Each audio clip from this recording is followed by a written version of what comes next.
It's a Guy Jeans podcast.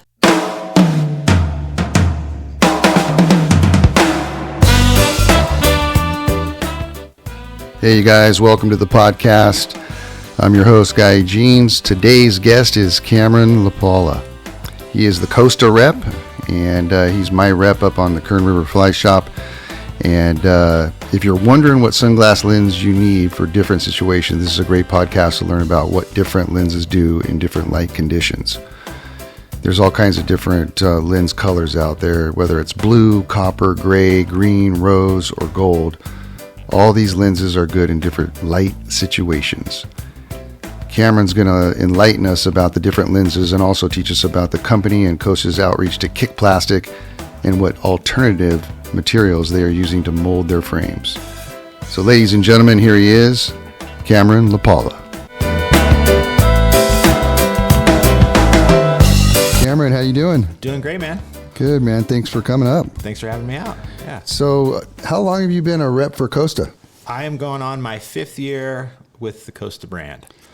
Wow, man. So were you with any other brands before? I was Polarized with most recently before that. And I had a good over 12-year run with those guys. And then opportunity came up to make a move, and I did, and I've been stoked ever since. So, yeah. So I was talking to you, and it seems like you have a lot of accounts, so you're doing a lot of traveling up and down you're like the West Coast rep? West Coast. Well, so right now I am technically the Central California rep. Oh, okay. So yeah, we've got a couple guys below me, and then we've got a guy above me. So between the 4 of us, we divide and conquer. And did you grow up in like Southern California? Southern California guy. Yeah. Yep. And we're surfer and yeah. Still trying to be. Yeah. Kids don't allow it as much as they used to, but actually I shouldn't say that because they're getting into it. So they're getting me at the beach a little bit more, but a little less personal time in the water and more pushing them into waves. And you're fly fishing a little bit too, right? Yeah. Your son's getting into it? I used to do it a lot, and then I'm kind of starting to get back into it a little bit more. Yeah. So. It sounds like your son's getting into it? More just into all the cool lures and stuff like that. Yeah. I think it's a little, not that it's too much for him right now, but I think their patience isn't there just yet. So the casting or trolling to a destination is kind of more what they're into right now.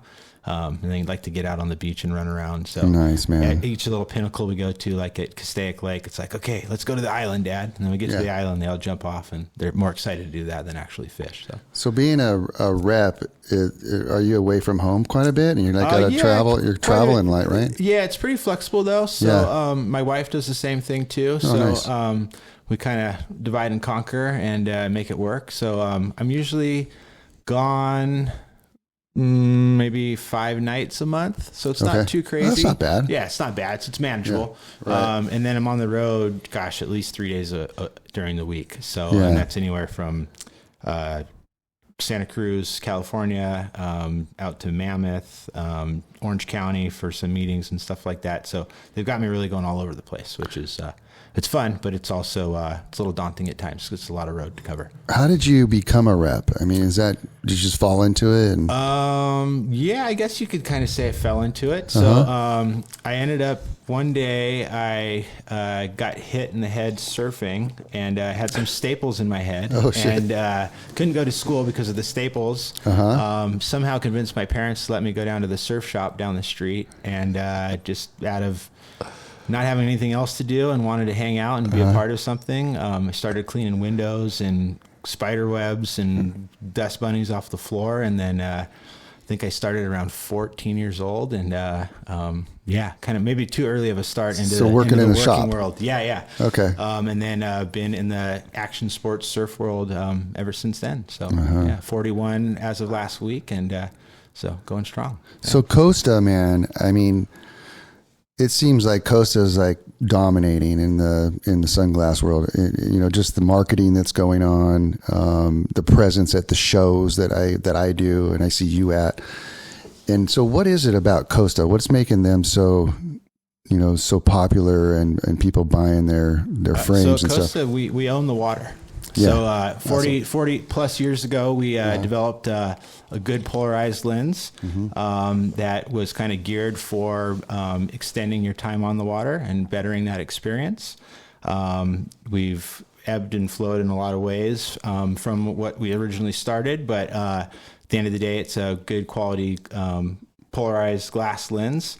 And we have some alternatives to that too, of course, but just really durable, holds up, and sorry, kind of lost my train of thought there and started rambling, but no, it's all good. Yeah. So one of the cool things about Costa that I like is, how they, if you wouldn't mind talking about how they're taking nets and turning them into frames and that sort of thing. Would you mind talking about that? Yeah, so we've got this really cool collection called the Untangled Collection. We partner with this company called Borreo, actually out of Oxnard, California. And they go down to Chile and Peru and work with the local communities and get fishing nets that were discarded and left on the beach from the commercial fishing operations. Create a huge environmental hazard, just sitting there catching fish, mammals, all sorts of things. Right. So this company collects these nets, boils down the net, gets it down to its original nylon form, and then from that form, it's put into a pellet, and the pellet can be extruded into these sunglass frames. So it's really awesome. It's a really durable, cool-looking, more environmentally friendly alternative to a pair of sunglasses.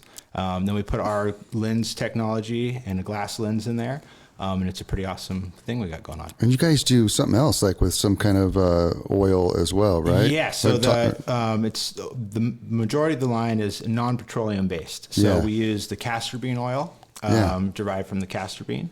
Basically it gives us a really, really durable alternative to getting away from petroleum, which we all know is so harmful and bad. Yeah. Right. So do you think that, Costa being, environmentally friendly is having an impact on sales as far as a positive impact? Oh, for sure. Of course it's a positive. Why not? Who would want to, if there's an alternative or opportunity to use a more sustainable, better for the environment alternative, then I think people are definitely going to get on that bandwagon for sure. Were they the ones that were saying kick plastic back in the day? Yeah, that's one of our brand slogans. Okay. Yeah, so part of all of our products that we sell, we try to reduce the amount of plastic that we use. We all know that plastic is such a big polluter out there right now. So we work with local communities, try to do some beach cleanups and stuff like that. Nice, man. Really educate the communities on how devastating and harmful that stuff can be, and then provide an outlet to do something about it, which is even better. I know. Your guys' presence, man, at like all the shows and you just in the magazines and stuff, it seems like the presence is there as far as the marketing, but you were talking to me earlier that you guys want to do more. Yeah. Right? So, Costa is extremely well known in the fishing world. Yeah. We own the water, and we've been around for 40 plus years, doing some really great things in that fishing with those fishing communities. So now the challenge for the brand is to break away from that a little bit and try to get into more of that lifestyle community and more of that kind of waterman customer base. There's such a strong tie back, whether it's surfing, wakeboarding, just being on your boat to fishing, that it makes sense that that guy would find Costa and it would be a good product for him as well. It was interesting, when we were in the shop earlier and you were talking about, the East Coast versus West Coast and the different styles of frames. And, you're talking about the West Coast has kind of like that surfer kind of cool, like kind of frame look. And then the East Coast fishermen have that kind of wraparound. And same with me. I wear one of the wraparound Costa lenses frames when I'm guiding and stuff. But that's interesting that there's that different type of frame for the different lifestyles, Yeah, and really predominant too. So I feel like the California customer is a little caught up in more than just function, and wants to look cool as well as, have something that's working for them. Yeah. So we have some styles and a lot of products that are geared with that in mind. Yeah. So it's going to look good while you're walking around town, but then also have some function for while you are doing your activity, whether it be fishing, paddleboarding, cruising on the boat, whatever it may be, but just to enhance that water experience. What makes the lenses of Costa so special? So we do a handful of things. We have our own lens filter, which is number one. So kind of eliminate all the bad and highlight all the good. So we reduce the harmful yellow and blue that's in natural light. Yeah. So it creates a really crisp and enhanced view on everything else. Yeah. We offer a glass and a polycarbonate option. So glass, extremely durable, great optical clarity.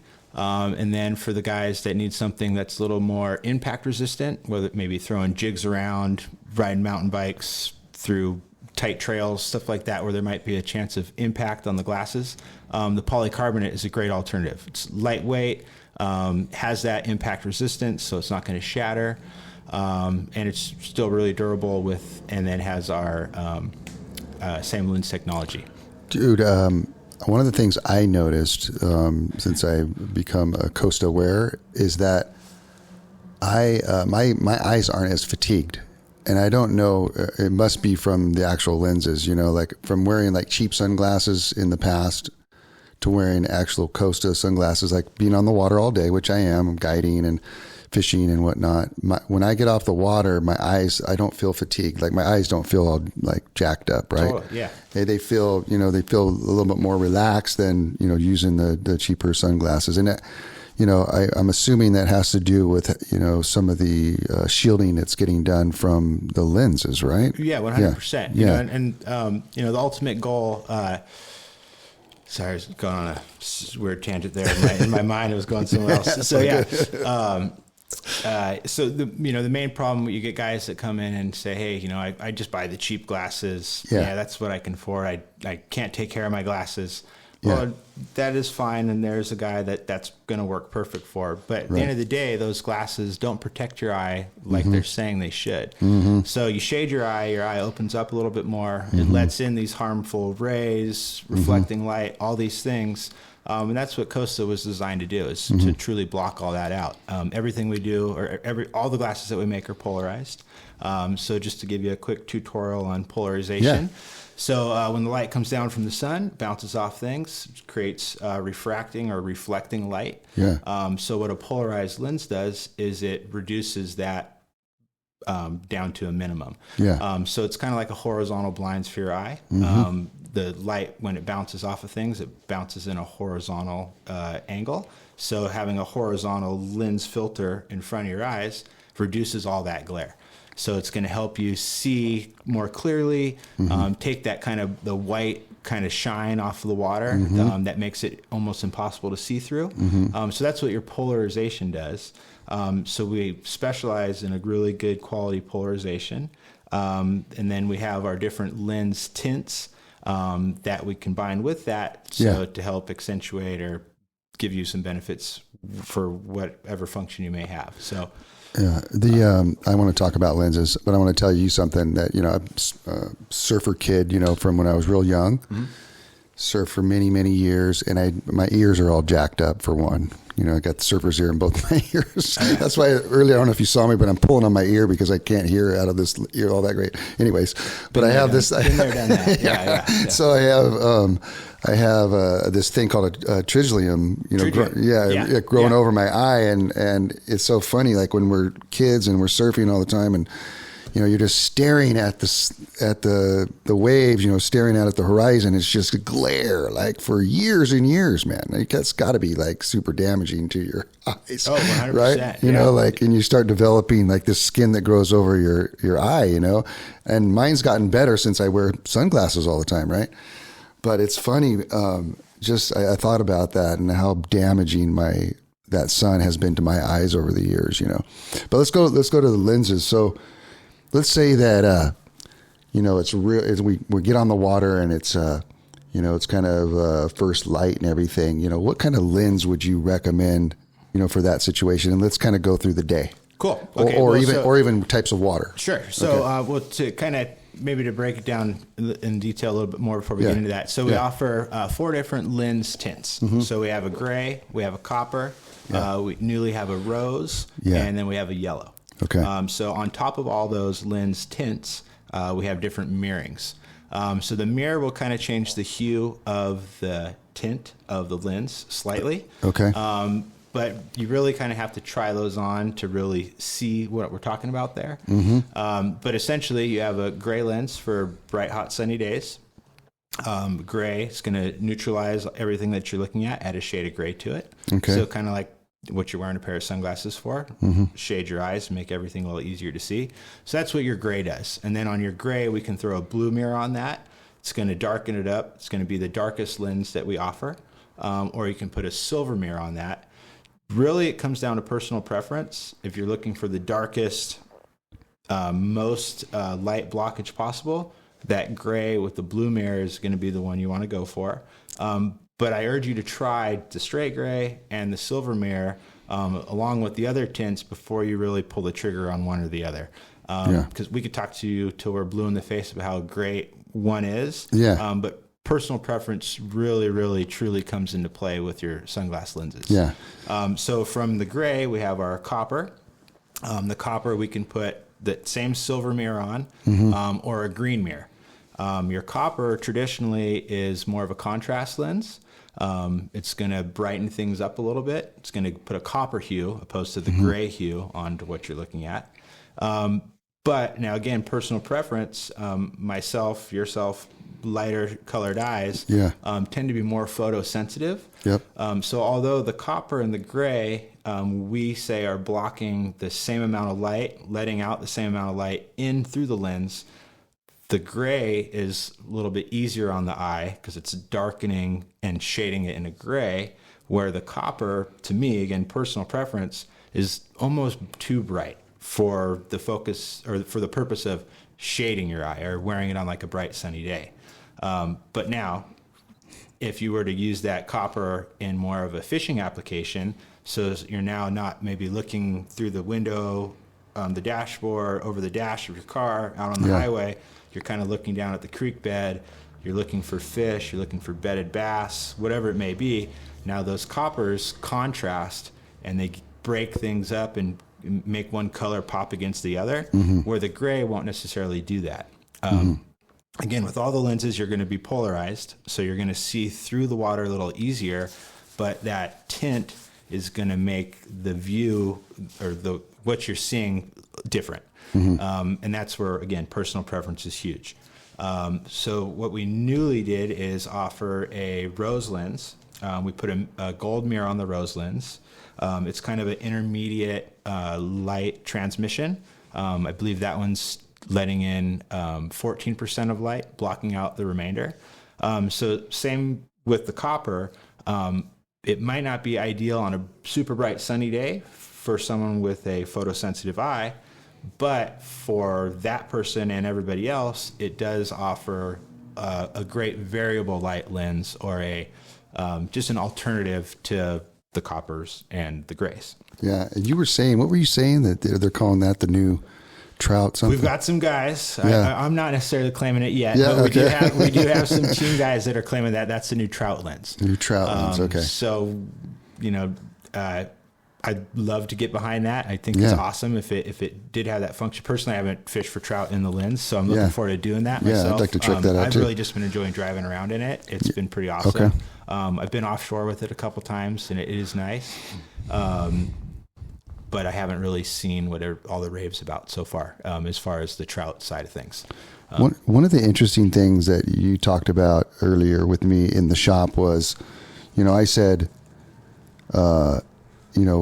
most people just have like one pair of sunglasses, and you're all, well, some people that are really into it, have multiple sunglasses for different situations, and I thought about that, and I'm like, I've been with some pretty hardcore fishermen, and they bust out different lenses at different times, and it's true. It's absolutely true. And it's kind of like you had said, like some people had, like different rods, for different situations, and then when 100%. Yeah. So, you're trout fishing versus bass fishing, versus offshore fishing, a little bit of a different focus, different approach to everything. One thing we talked about early, us in California here, we like to compartmentalize everything, right? You're going golfing, you want all your golf gear, you're going surfing, you kind of want to fit the part. You might put on some O'Neill trunks or whatever it is, right? Offshore, salty cruise shirt, et cetera, right? So, Costa has built its name around being, the pair of sunglasses that you need to go fishing with, which is awesome. And it truly is great for doing just that. But the R lenses really just enhance your everyday life experiences, right? So you get a clearer vision driving down the road, a little bit happier out. Sorry, I'm going on a weird tangent here from the question, but But the main thing is sunglasses, and I think as a fisherman, you need to treat your pair of sunglasses as a piece of equipment. Yeah, right? nice. Yes. And so you need to have the equipment for the conditions, right? And when you do, the better experience you're going to have. Yeah. So bright, hot, sunny day, you want a dark lens. You want something to shade your eye. Foggy day, you want something that's going to help brighten things up, work for the conditions, right? So we all know conditions change. They can change in the Sierras in minutes, right? So you start out bright, hot, and sunny, and next thing you know, it's cold, cloudy, and windy. You got to adapt to that, right? So, absolutely. If you can, you'd be better off having a variety of lenses. So you're you're going back to your hot, sunny days, your gray, blue mirror. You brought your sunrise silver mirror in the yellow because you're going to be sight fishing early in the morning or into the evening. So you want something that's going to give you that added benefit. And that's why we have all those different tints, models to allow you to do that. Yeah. Every time I talk to you, wherever it is, I always learn something new about sunglasses. Awesome. Yeah. That's my job as a rep, That's kind of what it's all about, right? Hey, so thanks so much, man. Thanks for coming up and going out of your way to come all the way up to the Kern River Fly Shop and, checking out all the Costa sunglasses for me and stuff and exchanging some of the old ones for the new ones. I really appreciate that. So thanks for being on the podcast, man. Yeah, no worries. Yeah. Beautiful drive up here. Happy to come up here again anytime. We'll have to go fishing soon. Let's do it. All right, buddy. Yeah. We'll talk later. Thanks, Guy. It's a Guy Jeans podcast.